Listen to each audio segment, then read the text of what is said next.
Aaron Donald coming out of retirement. Rumors are percolating again, permeating, I guess. Yeah. He was seen working out at the Rams facility. I don't know if you saw this at all or not. I did see that, but it feels like a story that's been talked about where it's like, yeah, it's how do I put it? This is the worst kept secret in sports that Aaron Donald is going to be a member of the Los Angeles Rams. Now, I'll be honest. I don't care if he pulls like what Brandon Graham did last year for the Eagles and only comes back for 8 or 9 games, because Aaron Donald's legacy, as much as me and you do disagree on his impact, and we've had that argument before, he is without a doubt a Hall of Fame player. Many people say he's the best defensive player ever. I don't feel that way. I still feel like Warren Saylor is the best defensive player. The impact that he's had, not only a linebacker, but at the defensive end position. But the point is, he's in the top 3. He's a made man. And if he wants to take a couple years back and come back and play alongside Myles Garrett, so be it. But I think I would feel different about it if the Rams didn't win that Super Bowl championship a couple years ago, which he did make the key sack on Joe Burrow in that game. I give you. If he was coming back to win one Super Bowl to ride off, I'd feel fine. At this point, this feels like ring chasing. It feels, I wouldn't say it's ring chasing as much as it is like cementing his legacy, enhancing his argument to be the greatest defensive player of all time. Whether I agree with that or not doesn't really matter in this particular case. But that's what I think it is. He's like, if I can do this alongside Myles Garrett and get my second Super Bowl, it's going to be hard for people to argue against me. Yeah, the funny part is, we are coming up on our 3-year anniversary of this show, September 5th, 2023. And you've known me and worked with me for 3 years, almost. And you know the 2 defensive players in the NFL that I have currently called the most overrated are Aaron Donald and Myles Garrett. And they're going to be together on the same team. And I actually think that will help both of them. Again, I think teams in the past, good teams with good offensive lines and good coaches, have found a way to neutralize Aaron Donald and Myles Garrett. I don't give a bleep about 23 sacks a season when you're on a 5-win, 4-win, whatever they were, football team. I care about the impact you make to win games. The difference here will be with that Rams offense, I am going to assume that late in games, they're either going to be tied, trailing by very little, or have a lead, whether it's a big or a small lead. And that will help unleash the pass rush late in games. And that's where I think you could see Myles Garrett and or Aaron Donald take over. But for this comeback, in my opinion, to be worth it for Aaron Donald's legacy, because again, we're talking legacy here.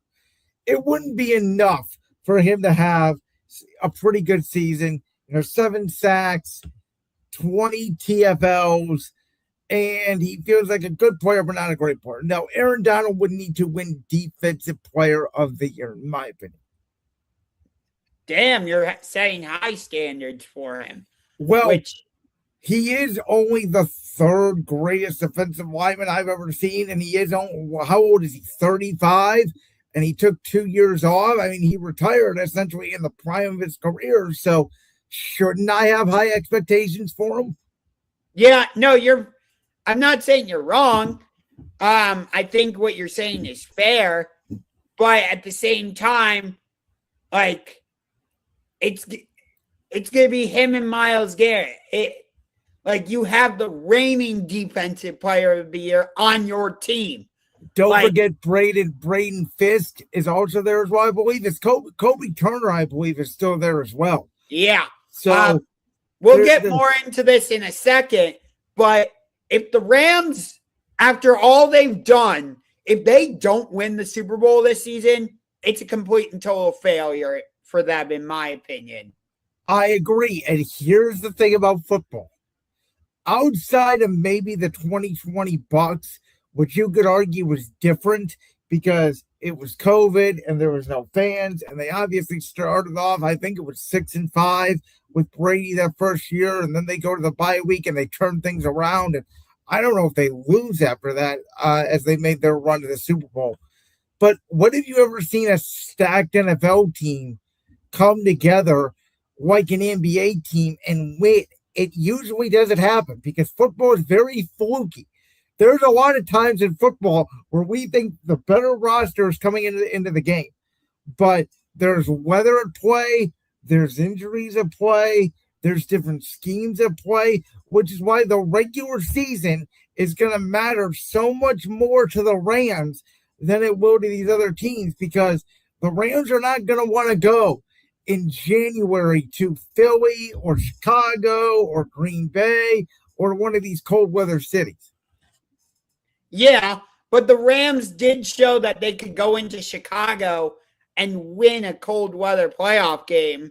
They did, but that usually means you are a road team for not only one, maybe two, maybe three playoff games. It's been done before, but not very often. Yeah. We saw the New York Giants do it in 2011, I believe it was, if I'm not mistaken. No, because they beat the Falcons at home in the wild card. The Packers did it the year they won. Yes, 2010. I think the Giants might have done it in 2007. I think you're right on that. And Tampa also did it in 2020. Again, that was different circumstances because of the pandemic and the bubble, but they also did not play a home game. Correct. All right, well, you kind of mentioned it. Let's get into this topic now. I'll just read the topic bar on the screen. Does the best team in the NFL, and I'll go to you for this one, Josh, first, reside in the NFC West? It certainly feels like it, but here's the thing. I don't know who that is. Yes, you have the reigning defending Super Bowl champions in there, but you also have the LA Rams, who we just talked about, and you have the San Francisco 49ers.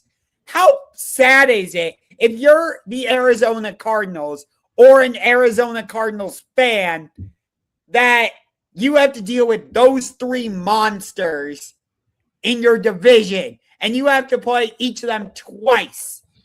Well, I would argue the same thing if you're a Vikings fan about the NFC North right now. I have been arguing for years if you're a Raiders fan about the Chargers, Chiefs, and Broncos. I have been arguing for years about Browns fans if you're going up against the Bengals, the Steelers, and the Ravens, and you don't have a quarterback.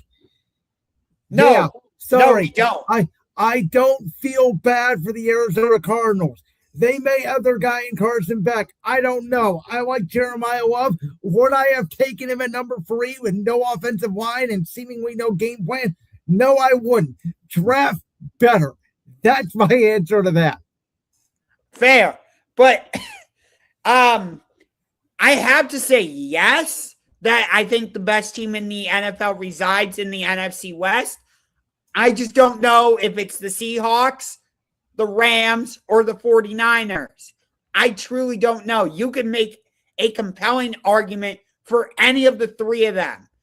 I think San Francisco probably has the weakest argument, though, of the three because of the health concerns and whether they are going to be able to, keep their team together, or if they're just going to become extremely Christian McCaffrey dependent, whereas I have less concerns about the Seahawks and the Rams. I know the Seahawks suffered some big losses this offseason. It happens when you're the defending Super Bowl champions. But I think they did a good job of addressing a lot of those holes over this offseason. Of course, Clint Kubiak leaving is the biggest one, but so we'll see how Sam Darnold does this season. But still, I still feel good about the Seahawks. I don't think they're just going to fall off the face of the earth. Thank you for making every single point I was going to make, but I'm going to add a few things. So, championship rings fans, this segment is going to be a treat for you because in about a month, well, maybe a little bit over a month, me and Josh are going to make our full 2026 NFL predictions. It's going to be a special one-off NFL prediction exclusive show. We do it every year. It's my favorite show of the year, and I don't even think it's close because we dive into every single team in the NFL, and the NFL is without a doubt my favorite sport. So, Josh, I'm going to give you a little bit of preview of what I think about the NFC West right now because I think you made some good points, but I want to add on one thing. I don't think it's a three-team race to win the division in the NFC West. I think it's a two-team race. I do not trust that for a full season, the San Francisco 49ers are going to be healthy. They are the oldest team in the league, and they are incredibly reliant on four players. Quarterback Brock Purdy, running back Christian McCaffrey, offensive tackle Trent Williams, and tight end George Kittle. And Kittle is old. Trent Williams is very old, obviously, and they have both missed time. And McCaffrey led the league in NFL touches last year. 2 years ago, who led the league in NFL touches? Oh, yeah, Saquon Barkley. Last year, everybody kept telling me there's something wrong with Saquon Barkley. And I kept saying, no, there's not. It's the scheme. But he clearly did not look like he had the speed and the burst that he did the year prior. I think that same thing will happen to Christian McCaffrey. And that's not even taking into effect the defense of Nick Bosa and Fred Warner, both coming off massive injuries, and they're getting older as well. I would say I like the four players you mentioned, but I would also include Nick Bosa in there because he has such a massive role in that 49ers defense, creating and he has an injury history as well. So I will give you that. On the Seattle front, you touched on it, but I'm going to make a bigger point because I honestly believe the biggest, most single greatest loss that any team had of this entire offseason wasn't even a player. I think Clint Kubiak moving from the Seattle Seahawks to the Las Vegas Raiders is going to be a Kellen Moore to Kevin Patullo-esque downgrade for the Seattle Seahawks. A Ben Johnson to, I don't even remember, was it John Morton who was originally the Lions play caller last year and then Dan Campbell took over play calling? Like, I think it's going to be that big of a downgrade because I think Clint Kubiak's a genius. I think he was a top 3 OC in the league last year. Remember 2 years ago when the Saints came out of the gate? They started 2-0. Derek Carr got hurt. We all said, what the hell is going on with the Saints? Clint Kubiak was their offensive coordinator. So that guy knows football, and I think he's going to get the best out of Fernando Mendoza out there in Vegas. So I do absolutely believe the Rams not only should be the favorites to win this division, but as much as it pains me to say it as an Eagles fan, yes, right now on paper, they are the best team. Not only the NFC, but in the NFL. But I think my Eagles are going to have a bounce back year. I think the Lions with Dan Campbell, Jahmyr Gibbs, Jared Goff, they bring in Drew Pensing, the former offensive coordinator at Arizona. I think they are going to be really hungry. They're going to get back to running the football. I think the Lions, shout out Mr. Jalen Sandvik, I think they're going to have a bounce back year. I think the Bears are going to be really good again, and I think they should be in sort of that Super Bowl watch in the NFC. And then in the AFC, there's a ton of teams who you could make a case for. So I think the Rams right now on paper are the best, but does that mean they're going to even make the Super Bowl? No, it doesn't. You didn't even mention the Green Bay Packers. They absolutely still belong in the conversation. So I'm a little lukewarm on Green Bay. I think they're a good team, but they did lose 5 in a row to end last year, and they're going to be out the first month or 5 games or longer without Micah Parsons. and they lose Jeff Halfley, their defensive coordinator. And to me, there are warning signs that are going off in Green Bay where it's like, could they be an 8-win team instead of a 10? Interesting. No, but like I forget who the Seahawks replaced Kubiak with. I think it was somebody from the 49ers, if I'm not mistaken. I will look that up because I honestly am drawing a blank myself. I thought it was an internal hire, but I could be wrong. Because I know the Seahawks are, by the way, they're under new ownership. So his name is Brian Fleury.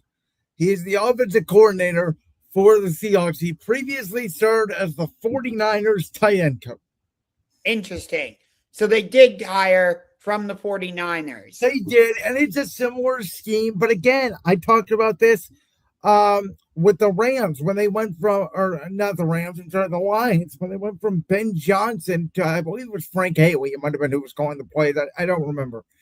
But when you go from such a genius, and you could say, yeah, the scheme's going to be the same, but when you go from such a genius as an offensive coordinator, a guy who understands the little intricacies of how to manipulate defenses with the quarterback's eyes, to a guy who, to my knowledge, has never called plays before, ask people in Philadelphia and Detroit how that worked out for him last year.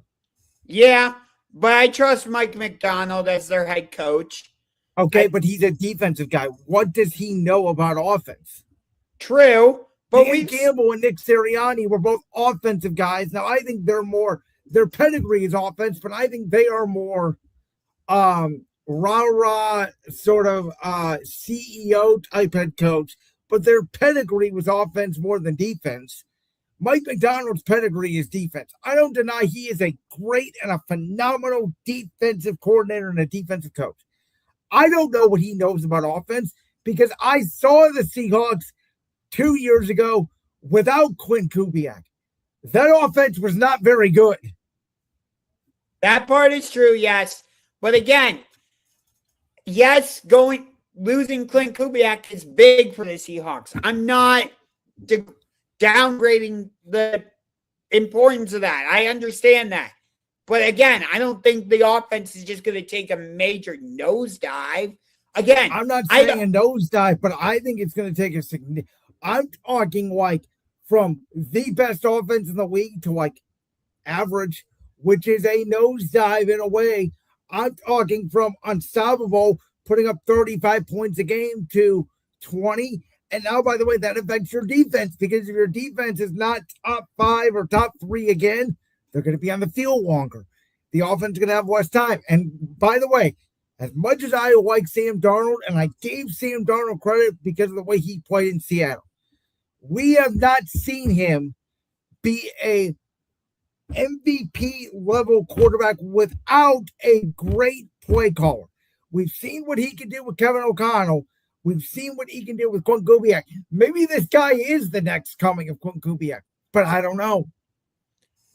I think we also saw what we got with Sam Darnold in both Minnesota and Seattle, not just because he had great offensive play callers, as you just said, but it's also because in Minnesota, he had Justin Jefferson, and in Seattle, he has Jackson Smith and Jigba.